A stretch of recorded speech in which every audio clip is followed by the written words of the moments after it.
দর্শক, ভিডিওটা দেখতে থাকুন শেষ পর্যন্ত। আমি আগিয়ে যাচ্ছি, আপনারা ভিডিওটা স্কিপ করবেন না, শেষ পর্যন্ত দেখুন কি অবস্থা, রাস্তার মধ্যে কি অবস্থা, ইলেকট্রিক তার দেখুন কি অবস্থা। থেকে যাচ্ছে হাত, তাহলে তার যদি হাত থাকে এরকম অবস্থা হয়, তাহলে একটা বাইক যেতে গেলে বাইকের থেকে কতটা ডিসটেন্স দেখুন। বাইকের থেকে ডিসটেন্স হচ্ছে ওই 1 ফুট ডিসটেন্স, তাহলে মাথায় হাত থেকে যাবে। তাহলে এইরকম যদি অবস্থা হয় রাস্তায় দেখুন, এই যে তারের যে বেহাল অবস্থা, মানে যে কোনো মুহূর্তে একটা অ্যাক্সিডেন্ট হতে পারে, যে কোনো লোক শক খেতে পারে। কেন?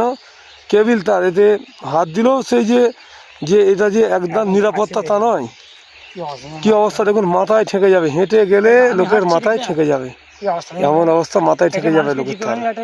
মানে লোক তো কমসে কম ডিসিশন নিক যে কি অবস্থা, ইলেকট্রিক অফিসে খবর দিক, বা এলাকার সদস্য বা গ্রামের সভাপতি, তারা কি দেখছে না কি অবস্থা দেখুন। এখানে যে অবস্থায় আছে, মানে দূরত্ব তারের অনেক হয়ে গেছে, এখানে অবশ্যই একটা মিডিলে পোস্ট দরকার, না হলে অসুবিধাই হবে।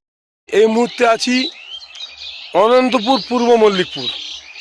দেখতে পাচ্ছেন আমার মাথার কাছে যে তার, এই যে তারটা এই রাস্তার মধ্যে দেখুন বিপজ্জনক অবস্থায় আছে। মানে এখান দিয়ে রাত বিরুতে যে কোনো গাড়ি যাবে, যাওয়ার মতো পরিস্থিতি নয়। মাথায় ঠেকলে হয় একটা অ্যাক্সিডেন্ট হয়ে মাঠে পড়বে, নাহলে কারেন্টের শক খেয়ে সে প্রাণ হারাতে পারে। এইভাবে যে এই অবস্থা রাস্তায়, এই যে তার রাস্তার ওপর ঠেকে আছে, মানে এখানে যে যাবো দেখছেন মাথায় ঠেকে যাচ্ছে, মানে যাওয়ার মতো পরিস্থিতি নয়। এই যে তারটার মধ্যে লাইন আছে, হাজারো কেবিল তার হলেও কিন্তু এতে বিপদ, তার ইলেকট্রিক মানেই বিপদ, ঠিক আছে? এটা মানে খুবই ডেঞ্জারাস।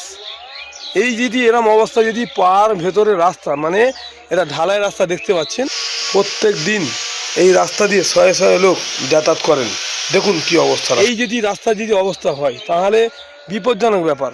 আপনারা গ্রামবাসী এখানে আছেন, গ্রামের সদস্য সভাপতি, হ্যাঁ, আপনারা ইলেকট্রিক অফিসে খবর দিন, দিলে এই বিপজ্জনক থেকে আপনারা বাঁচবেন। মানে একটা বিপদ হলে পরিবারের হয় ছেলে বউ কেউ তো মারা যেতে পারে।